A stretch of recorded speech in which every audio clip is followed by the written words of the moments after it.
All right, so we have a bit of fun here. We have a nice big fish tank that we're setting up. It's going to be a cichlid tank, but it's got a tiny little sump.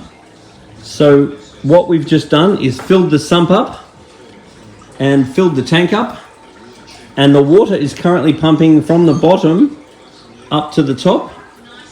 Then once this runs for a period of time, that's going to give us what's called our on level. And our on level is the level in which the aquarium runs while the pump is on. But what we need to be aware of is that when we turn the pump is now not on and not pumping the water back up to the top again.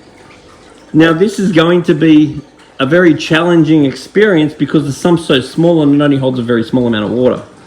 So once this stabilizes, I'll then look at taking a little, turn the pump off again and find out where it goes to, so I know where the on and off is.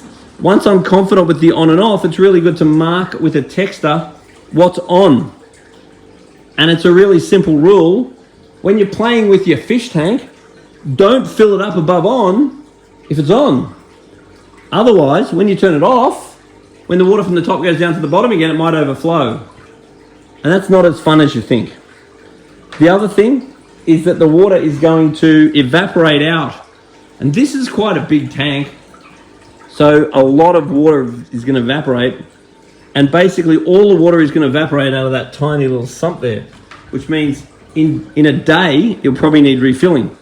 Now we've got a little pump here.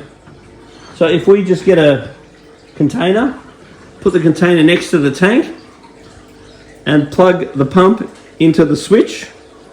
When we fill up the sump, we can also fill up the container, and that way it's slightly easier to refill by just turning that pump on with the switch. Now all the electrical power, it's much better to attach it up underneath the top once you've got it all organized. And obviously you could fascia this thing, make it look a little bit nicer. Now there is an air pump here. What I'm going to recommend is that these old air stones get replaced, some nice new tubing, which go to a couple of ball air stones, so the bubbles go straight up the ball.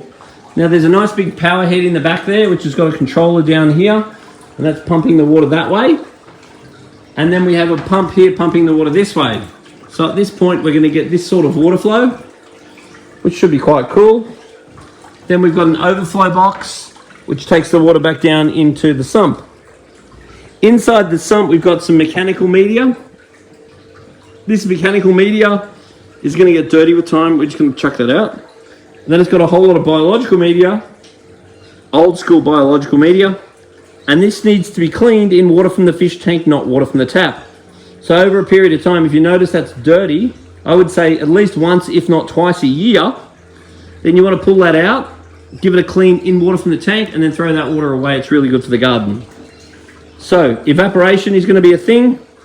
I've got a heater to put in there now. I've already added some water conditioner. That's water conditioner. I've got no idea what's in that because it's not easy life. I've added some salt. Now the salt is going to give us a higher GH level. So what I'm going to recommend is each time you come to the shop, get us to check the GH. If the GH is too low, we need to add more of this. If the GH is too high, we can consider a water change. We want to put safe in the water agent every time that we do a water change or top up. We've got some fish food here. When we feed the fish, we want to feed the fish what they eat in 30 seconds, so there's not one speck left after 30 seconds 5 times a week, so that's not every day. We've also got an auto feeder, which looks like there's nothing in it. We've got a magnet cleaner, which is great for cleaning glass. The other thing you want to get with a tank like this is some Plecostomus catfish, because they do a great job to keep it clean. And then we have a test kit, which will come in handy. So what I'm doing now is testing the on and off level. That's something you want to become very familiar with. So what you want to do is turn the pump off so the water stops going, and leave that for quite a while, maybe even an hour. Let the water settle and see how much water goes in the sump. Then you want to turn the pump back on again and see what it goes down to. So you get an idea of how much water is displaced. The thing that's going to be our saving grace in this tank is that pump's not real big. Now you don't need a heap of water going through a filter. So a small pump can increase contact time, so I'm relatively happy with that. And it means our on-off level's much lower. If we put a real big pump in there and pump heaps of water up, then the difference between on and off is going to be a lot because the tank's so big. The little pump is key to a good filter, particularly because there's not a lot of room in the filter. So do a few tests on and off, see where the water goes up and down to. That way you can add or subtract water until you're happy with it. Now these rocks are going to end up going brown or green. They do not stay white. When they start off white, they look really nice. Then they go brown or green, they look terrible. Then once they've been in there for a while, they actually look quite natural and good.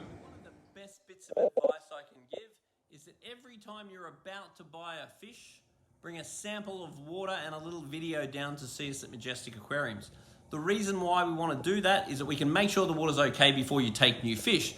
Because let's say you get a big tank like this, and let's say you've been a bit busy, a bit lazy, a bit hungover, and you're not looking after your fish properly, what you'll find is that the fish that are in there are totally fine because they're used to the tank, they're used to what's going on in the aquarium. But then you go and buy new fish, and maybe the conditions in the tank are not ideal, and the new fish get sick, and sometimes even pass disease onto your old fish. And then you're like, oh, these new fish are no good, they killed my fish. But it's got nothing to do with the new fish killing their fish, it's just the fact that the old fish are used to those conditions, the new fish are not used to those conditions, so they get sick. So, every time you buy fish, sample water and video to Majestic, and about every 3 months, for no reason, just bring us a sample of water and a video anyway, just to do a check, and we can just check on your levels. What we want to check on is your pH, your KH, your GH, your ammonia nitrite nitrate, and you're going to have to check your temperature. They're the things that we're commonly concerned for an aquarium like this. Now, when you do a water change, a nice big tank like this, I'd probably change about 20% a month. You've got a window here, you want to set it up so just out the window, but you've got to make sure you use a gravel cleaner. Every time you change the water, I want to make sure that the gravel cleaner is used. That way you get all the crap out of the gravel at the same time as you are pulling the water out of the tank. And you also use the gravel as a bit of an indicator to how often you're doing water changes. If your gravel's pretty clean, and maybe you don't feed enough, maybe you could get more fish. Or if your gravel's real dirty, then maybe you feed too much, maybe you've got too many fish, or maybe you're not doing enough water changes. So it's a bit of a guide. Now, when setting up these tanks, the heater cannot go with the pump, because over time, the pump is going to make the water level go down, which will eventually make the heater be out of the water. So this section here means that the heater is going to stay under the water, and there's really no other options in this sump for the heater to fit in. So that's the best place for the heater to go, because the heater cannot be out of water. Now, a heater is going to tell you what the temperature of the water, it's going to set the temperature of the water, and it's going to have a thermostat in it, but the thermometer is the thing that actually tells you what the temperature of the water is. Now, these suction caps tend to get old and shit, so let me just stick it on and think it's not going to stick on anyway. So if that sticks on, then I'll be a monkey's uncle. Hey, that won't stick. They never do. Anyway, we've got to check that and make sure it's 25 degrees. Cichlids are pretty good. They can handle anything up to 30, preferably 29 or below, and anything above like 23, but you really want them around 25 degrees. And now this tank just has to wait till it's 25 degrees, and then we can put a little bit of fish in. Then we wait 2 weeks, and then we put a little bit of fish in, test the water, put a little bit more in every 2 weeks. Say half a dozen at a time would be great. So this is going to be a cichlid aquarium. So we want to have the lighting on a minimal amount of time. So in a perfect world, we would have the light on when you're really viewing the animals. When you're at work or you're at sleep, you want the lights off. Less light equals less algae. So we just set this tank up now, so it's a lovely milky color. And then very quickly, that milkiness will clear and the water will be nice and crystal clear. But it's very normal for a new tank to be cloudy. Now, if you ever get annoyed by evaporation, what you can do is put a nice big container there. A fish tank would be good. That can hold a lot of water. And at the moment we've got a little hose that can just pump the water over when you turn the hose on. But in a perfect world, you want to put an auto top-up system on it. And then that'll have a little sensor. And when the water goes down, the auto top-up system instantly fills it up. That way, when you get evaporation, you have to fill up the big one once instead of filling up the little one every day. Now, for populating an aquarium like this one, what's a great idea is to make yourself a wish list. So go on the internet, look at all the fish you like and write a little list. You can email us at Majestic Aquariums, and say, hey, look, these are the fish I'm thinking about getting. And we can let you know what's available in the country, what's not going to work, what's expensive, what's too hard to keep. And then you narrow your little list down. Now, what you need to be aware of with cichlids is that, let's say we start with this tank with some test fish, it's a good chance they're going to go and hide. Because when there's not many fish in the tank, to the fish that means danger. Where is everybody? When there's more fish around, then the fish stress less, they're happy to come out, and then they get along a lot better. And when you buy them small and let them grow up together, they get along a lot better. Put in adults, there's more chance of fighting. The other thing to be aware of is that cichlids are very smart fish. And this one's friends with that one, and this one hates that one, and this one's got a house and no one else allowed in his house. You have a lot of politics and social issues going on with your fish. But who the boss fish is makes a huge difference. If you have a good boss, he should patrol the tank. He should be a big, beautiful, colourful fish. And if he sees fish fighting, you should break up the fight because he likes the hierarchy the way it is.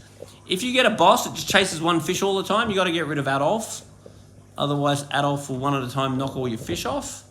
So how well the fish get along is up to you, allowing who the boss is. So make me a video, let me see what's going on with the fish, and then we can advise you. If you get more fish, sometimes they get along. Or you just got to get rid of the boss and get a good boss. So starting with fish like Venustus are very good. They're going to swim around. Silver sharks, silver dollars, mono angels, scats, archerfish. A lot of these things are nice fish to swim around with the cichlids. And things like that tend to stay out. Therefore, the cichlids are more likely to stay out. If you go and start with 6 electric yellows, you might not see them for a long time because they're going to hide and freak out. So be careful what fish you start with. Chuck 6 in, bring a sample of water in a video, wait 2 weeks, we'll check it, chuck another 6 in, 2 weeks later another sample of water in a video until the tank's nice and busy, until you're happy with your fish. So there's a whole bunch of fish you can mix with cichlids just to keep the diversity up, and planning out your fish is a very good idea. Clown loaches, red tail sharks, there's a whole lot of stuff you can try. And anything with cichlids, a lot of it comes down to, will your dog get along with my dog? Like people say, oh, that worked for me, that didn't work for me. And that's because they're live animals and they would do what they feel like. They don't do what you tell them to. Like a lot of the time people say, oh, I read a book and in the book it said it would work. But the fish don't read books. The fish just do whatever they do. So you just got to watch them. And if something doesn't make sense, make a video of it. And then we can advise you on what to do. And the main solution for fish not getting along is add more or get rid of the boss.